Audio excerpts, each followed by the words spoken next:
ओम गणपते नमः। आज की कथा में हम जानेंगे, जो कि पिछली कथा से स्टार्ट हो रही थी। पिछली कथा में हमने जाना था कि कैसे महारानी बाचल को गुरु गोरखनाथ ने गूगल वरदान स्वरूप दी थी, जिससे जहारवीर गोगा जी का जन्म होना था। और वह गूगल ही उन्होंने अपनी सखियों और अपनी घोड़ी को भी, नीली घोड़ी को भी बांट कर खिलाई थी, जिनके भी सबके गर्भ ठहर गया था। अब महारानी बाचल को भी गर्भ ठहर गया था, लेकिन वह इस बात से चिंतित थी क्योंकि उनके पति राजा जेवर सिंह वन को गए हुए थे। तो अब समाज उन्हें क्या कहेगा, उन्हें बेइज्जत तो नहीं करेगा, इस बारे में सोच सोच कर वह कुढ़ने लगी। तभी और इस बार में वह अपनी सासू माँ रामकौर से भी बात करती हैं, लेकिन उन्हें तसल्ली बख्श कोई जवाब नहीं मिलता। और इसी बात को वह बहुत दिनों तक अंदर ही अंदर कुढ़ने लग जाती हैं, इसी बात में चिंता में डूबे रहती हैं। तभी उनकी ननद छबीलदे भी आ जाती है। अब हम आगे की कथा जानेंगे, जिसमें राजा जो गुरु गोरखनाथ गोगा जी हैं, जो अपने माता के गर्भ से ही अपनी माया किस प्रकार दिखाते हैं, अपना चमत्कार किस प्रकार दिखाते हैं। अब कथा सुनते हैं। तो इधर काछल, जो कि उनकी बहन थी महारानी बाचल की, काछल का कपट जाल था। उधर बदकिस्मती से महारानी बाचल की नंद छबीलदे भी अपनी ससुराल से पीहर में आन विराजी। आनकर अपने पिता महाराज उमर सिंह को प्रणाम किया और अपनी माता रानी रामकौर के गले मिलकर जी भरकर खूब रोई। छबीलदे के रोने की आवाज़ सुनकर कपटिन काछल भी अपने कमरे से आनकर नंद रानी के पैर छूकर छबीलदे के गले से चिपटकर प्रेम दर्शा कर खूब रोई। फिर थूक के आंसू पहुँचकर अपनी नंदरानी से उसकी ससुराल की राजी खुशी पूछी और अपने नंदोई के हालचाल भी मुस्कुरा मुस्कुरा कर कह पूछे। बातें करती करती नंद छबीलदे को अपने कमरे में ले आई और पलके पर बिठाकर नंदरानी के पैर छू छू कर छबीलदे से आशीर्वाद प्राप्त किया कि भाभी दूधो नहाओ पूतो फलो। आशीर्वाद देकर छबीलदे ने पूछा, भाभी, बड़ी भाभी दिखाई नहीं पड़ रही है, वह क्या अपने पीहर गई है या तबीयत वगैरह खराब है? छबीलदे का प्रश्न सुनकर कपटिन काछल का काफ़ी खून बढ़ गया। हमारे खुशी के उसका चेहरा खिल उठा, मुंह की मुस्कुराहट से आंखों में बिजली जैसी चमक पैदा हो गई। वह अपने मन में सोचने लगी, या तो मेरी बहन छबीलदे का गर्भ गिराया जाएगा या उसे जान से ही मार दिया जाएगा। वह मुंह तो किसी को दिखाने लायक रह ही नहीं गई है। बहुत मुमकिन है वह खुद ही शर्म के मारे किसी तालाब, पोखर या कुएं आदि में कूद कर डूब मरे। इस प्रकार अपने मन में निश्चय कर अपनी नंद छबीलदे से हाथ जोड़कर कान के पास मुंह लगाकर धीरे धीरे कहने लगी, नंदरानी, बड़ी वैसी बात है, किसी से कहना नहीं और मेरा नाम तो बिल्कुल भी आना नहीं चाहिए। तुम्हें मेरी सौगंध है, जो मेरा रत्ती भर भी नाम लो। आजकल बाचल बहन जी अपने कमरे में ही पड़ी रहती है। लाज के कारण हर किसी को अपना मुंह दिखाने में भय मानती है। ऐसा लगता है कि किसी साधु सन्यासी से अपना मुंह काला करवा बैठी है। ये तो ठीक है, गुरु गोरखनाथ जी महाराज ने हम लोगों को भी पुत्रवती होने का वरदान दिया है, परंतु बिना अपने पति से मिले तो गर्भ ठहर ही नहीं सकता। नंदरानी जी, दोनों कुलों की नाक जड़ से कट गई है। मेरी आपसे हाथ जोड़कर बार बार यही प्रार्थना है कि मेरा नाम न आने पाए। हमारा माँ जाई बहनों का मामला है, मैं क्या करूं? मेरे पेट में बात छिपती ही नहीं। मैंने तुमसे अपना जानकर ही सब कुछ बता दिया है। आशा है तुम मेरे मुंह पर कालिख नहीं पुतवाओगी। सज्जनों, अपनी छोटी भावज कपटिन काछल की बातें सुनकर छबीलदे दहकते अंगारे के समान जल भुनकर कोयला बन गई और कपटिन काछल से बोली, भाभी जी, अगर तुम्हारी बात में रत्ती भर भी सच्चाई निकली तो मैं इस महारानी बाचल भाभी को जड़मूल से ही नेस्तनाबूद करवा दूंगी। इसने मुझे अभी समझ ही क्या रखा है। ये हमारी जड़मूल से नाक काटे और ये सांपिन हमसे बचकर निकल जाए, मुझे भी छबीलदे कौन कहेगा, जो इसे जिंदे जमीन में गड़वा कर इसका मीठा मांस खूनी कुत्तों को न खिलवाऊं। सीधी सी बात है, जब भैया वन में है तो इसके गर्भवती होने का क्या कारण हो सकता है? नंद छबीलदे गुस्से में चूर आपे से बाहर होती हुई धरती पर पैर पटकती हुई महारानी बाचल के कमरे में जा पहुंची और शेरनी के समान सोती हुई रानी बाचल की चुनरी को झटका मारकर सोते से ही जगा दिया। रानी बाचल गहरी निद्रा में सो रही थी और उन्हें कोई सपना दिख रहा था, जिसके कारण वह बेहोश सी पड़ी हुई थी। जब उन्होंने निद्रा से एकदम जागकर अपनी आंखें खोल कर देखा तो अपनी नंद छबीलदे की त्योरी चढ़ी देखकर चिंता मगन हो बुरी तरह घबरा गई। फिर अपने मन में धीरज धारण कर नींद पर काबू पा अपनी नंद छबीलदे के चरण छूकर प्रणाम कर बोली, नंदरानी जी, आप कब आई? मैं तो सो गई थी, इसलिए आपके आने का मुझे पता ही नहीं पड़ा। रानी बाचल पूरी बात कहने भी न पाई कि छबीलदे ने शेरनी की तरह गरज कर उसे जोर से धक्का मारकर ऊपर से अपने पैर की एक लात लगाई और रानी बाछल से बोली, अरे परे हट पापिन, तुझे मेरे पैर छूने का क्या अधिकार रह गया है। दोनों कुलों की जड़ से नाक काटकर, संत महंतों से मुंह काला कराकर, डायन पेट फुलाए कैसी सुघड़ लग रही है। देख, मैं तेरा भी इलाज कर तेरी मस्ती झड़वाती हूँ। तूने अपने आप को समझ क्या रखा है। कलेजा कांप गया। उसे अपने ससुर की मन घड़ंत बातें समझते देर न लगी कि नन छबीलते ने ही नमक मिर्च लगाकर इनके कान भरे हैं। मेरी सास रामकौर को भी इन दोनों बाप बेटी के सामने बोलने की हिम्मत नहीं पड़ती। उनकी बिना सलाह ही ये दोनों बाप बेटी मिलकर मुझे मेरे पीहर भेजने पर उतारू हैं। मेरी तो सांप छुछुंदर जैसी गति है, न उगले बने न खाते। अगर मेरे पति मेरे पीछे यहाँ आ भी गए तो इन दोनों के बहकावे में आनकर वह भी बहक जावेंगे। मैं किस प्रकार धीरज धारण करूं। इससे तो मैं बांझ ही भली थी। बांझ रहने में मुंह काला करवा कर पीहर तो न जाना पड़ता। अपनी नींद सोती, अपनी नींद उठती। प्यारे सज्जनों, महारानी बाचल ने रात भर रो रो कर अपने दोनों नैन सुजा लिए। कोई भी उसके पास ऐसा न था जो उसके आंसुओं को पोंछकर उसके धीरज बंधाता। उसने हिम्मत करके पीहर जाने की तैयारी शुरू कर दी और अपना बहुत जरूरी सामान बांधकर शीघ्र ही फारिग हो गई। ठीक 4 बजे रथवान ने रथ लेकर राजमहल की ड्योढ़ी पर आनकर आवाज़ दी, महाराज साहिब रथ आन पहुंचा है। जिन्हें सिरसा पाटन जाना है शीघ्र तैयारी करके भिजवाओ। अपने रथवान की आवाज़ सुनकर महारानी बाछल अपने सामान का बक्स उठाकर रथ में चढ़कर आन बैठी और कलेजे पर पत्थर रखकर रथवान को रथ हाँकने को आज्ञा दी।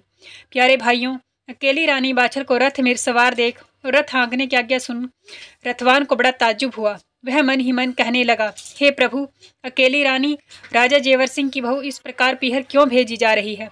जरूर कुछ न कुछ दाल में काला है, जिसकी वजह से इनके संग में न कोई नौकर नौकरानी है, न ही दास दासी। रानी की शक्ल से भी साफ पता चल रहा है कि वह बहुत ही उदास व चिंताजनक दशा में बैठी हुई है। इस प्रकार रथवान ने अधीर हो अपना धीरज खोकर बेमन से रथ हाँक दिया। जब रानी का रथ चला तब गुरु गोरखनाथ की माया से रथ के चलने की झंकार पातालपुरी तक जा पहुंची। राजा बासुकी के कान खड़े हुए।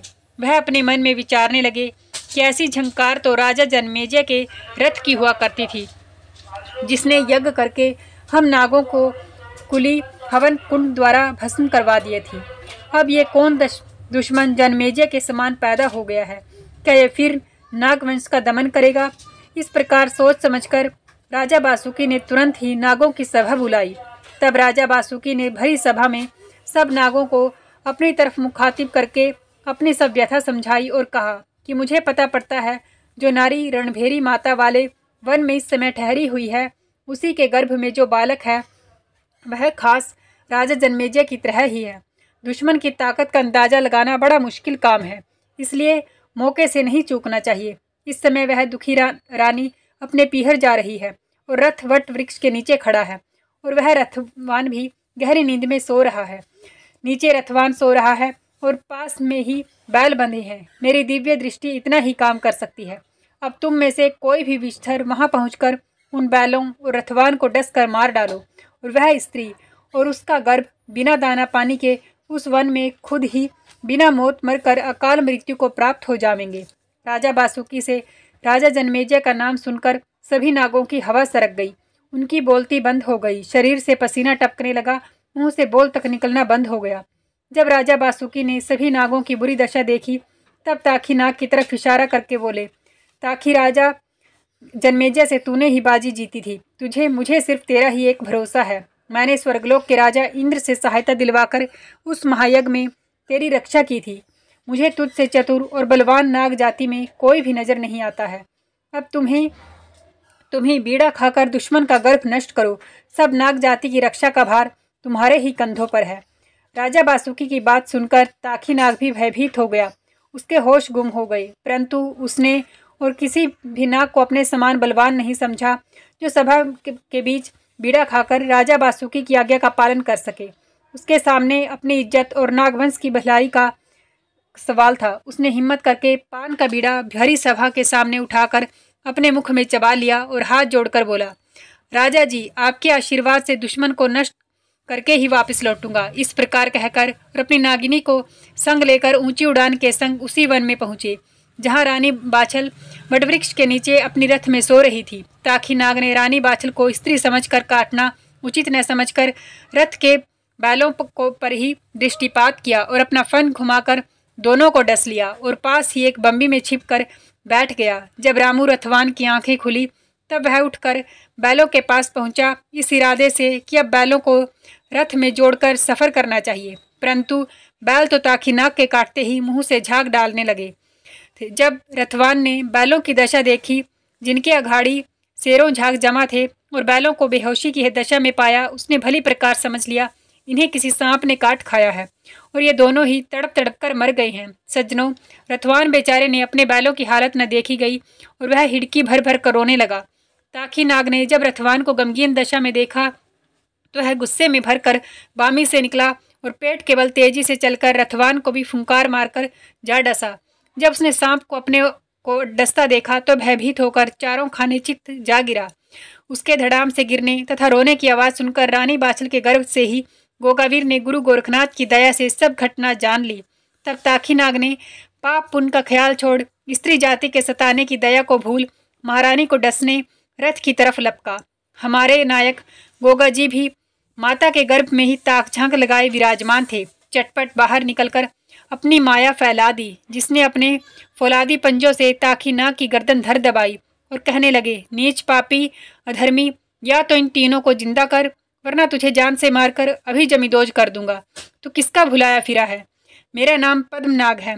मैं तुझसे ही पूछता हूँ, तूने इस विचारे रथवान को क्यों डसा है? तूने ये भी न सोचा कि इसके बिना इसके बाल बच्चे किस प्रकार अपना गुजारा करेंगे? कौन उन्हें खाने को देगा? इसका इस प्रकार बिना मौत मरना सुनकर इसके बाल बच्चे तुझे और दुआ देंगे या बद्दुआ? ये अपने धर्म से ही क्या मनुष्य नागों के दुश्मन हैं या नाग मनुष्यों के? इतनी बात गोगा जी की सुन और अपने पति को बेबस देख नागनी अपने दोनों हाथ जोड़कर बोली, दयावान राजकुमार, आप मेरे पिया को छोड़ दें। मैं आपकी आज्ञा मान अभी तीनों को जिंदा करवा दूंगी। नागिन की बात सुनकर गोगावीर को दया आ गई। वह ताखी नाग को छोड़कर गर्भ के भीतर बढ़ गई। सज्जनों, अपने वायदे के अनुसार नागी ने ताखी नाग को राजी कर तीनों प्राणियों का जहर चुसवा कर उन्हें जिंदा करवा दिया। उसके बाद रामू रथवान ने दोनों बैलों को रथ में जोड़कर उन्हें हाँक दिया। जब रथ चल पड़ा तब ताखी नाग सोचने लगा, मैं राजा बासुकी को अपना मुंह किस प्रकार दिखाऊंगा? मुझे भरे दरबार में बीड़ा नहीं चबाना चाहिए था। अब इस बेगैरत जिंदगी के जीने से मरना ही बेहतर है। अपने मन में इस प्रकार की धारणा बना ताखी नाग बढ़कर रथ के पहिए पर चढ़ गया। उसे समझाने के लिए उसकी नागनी भी पीछे से आन पहुंची, परंतु गोगावीर ने गर्भ के भीतर से ही ऐसी माया फैलाई कि ताखी नाग रथ के पहिए पर ही चिपका रह गया। उसके पीछे से ही अपने पति को समझाने के वास्ते नागिनी भी आ पहुंची। उसने अपने पिया को बुरी दुर्दशा में देखा। वह रथ के पहिए से न आगे सरक सकता है न पीछे। तब वह अपने दोनों हाथ जोड़कर बोली, महारानी जी, मेरे बालम की रक्षा करो। ये बेखता है, किसी भूत प्रेत ने इनकी मत हर ली है। मैं जीते जी आपका एहसान नहीं भूलूंगी। नारी के दुख को नारी ही भली प्रकार समझ सकती है। नागिनी के आखिरी शब्दों से रानी बाछल का हृदय मोम के समान पिघल गया। रानी सोचने लगी, मेरे राजा सिर्फ वन को ही गए हैं, उनके बिना मेरी क्या कुगत बन गई है। इसलिए नागिनी को उसने दया के अधिकार नहीं समझा और सोचा, अगर इसका नाग मर जाएगा तो इस नागिनी का जीना मरने से भी बुरा हो जाएगा। रांड स्त्री का भी कोई जीने में जीना है। इस प्रकार अपने मन में धीरज दे रानी बाछल कहने लगी, तुम्हारी खुशामद करने से मेरा दिल पिघल तो गया है, परंतु इसकी करतूत इसकी रक्षा करने के लायक नहीं है। जरा तू ही इंसाफ से कह, मैं दुखियारी नारी किस्मत की मारी जी में दुखी हो अपने पिता के घर जा रही थी। तुम्हारे नाग ने बिना वजह बैलों और रथवान को डसा, तब भी उसे सब्र नहीं पड़ा। अब मुझे डसने के वास्ते उड़कर पीछा करता हुआ रथ के पहियों से आनकर चिपट गया। यह तो गुरु गोरखनाथ की कृपा का फल है जो इसे झक मारकर उन्हें जिंदा करना पड़ा, वरना बिना बैलों के मैं वन में भटक कर ही अपने प्राण खो बैठती। दुष्ट जनों पर रहम करना नीति विरुद्ध है। जिन्होंने भी दुष्टों पर रहम किया उन्हीं का पतन हो गया। रानी बाछल की वार्ता सुनकर नागिनी निराश हो बोली, रानी जी, आप नारी हैं और मेरे दुख को आप भली प्रकार समझ सकती हैं कि विधवा स्त्री का जीवन कितने दुखों से भरा है। इसलिए आपसे हाथ जोड़कर प्रार्थना करती हूँ, मुझे रंडापे का दुख न दिखावें। मैं आपसे वायदा करती हूँ, मैं और मेरा पति जिंदगी भर आपका ताबेदार रहेगा। जो भी काम आपके वंश का होगा उसे आज्ञा मिलते ही सर आंखों के बल जी जान से पूरा किया जाएगा। रानी बाछल ने जब नागिनी का विलाप नहीं देखा गया तब उन्होंने गुरु गोरखनाथ का सुमरन किया। तब गोगावीर ने गर्भ के भीतर से ही अपनी माया समेट ली। तभी ताखीनाग आसमान को उड़ गया और उसके पीछे उसकी नागिनी भी।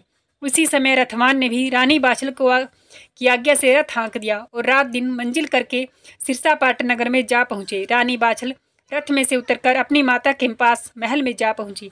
अब आगे की कथा हम अगली वीडियो में करेंगे। और यह कथा आपको जरा सी भी अच्छी लगी हो, जो गोगा जी का पाठ चल रहा है भक्तों, यह क्रमानुसार चल रहा है और एक इसकी प्लेलिस्ट बनी हुई है जहारवीर गोगा जी के नाम से, वहाँ जाकर आप कोई भी कथा श्रवण कर सकते हैं। और यह अच्छी लगी हो तो प्लीज़ लाइक ज़रूर कीजिए और कमेंट ज़रूर कीजिए गोगा जी के नाम से या किसी भी नाम से आप कमेंट ज़रूर कीजिए। धन्यवाद। जय श्री राम।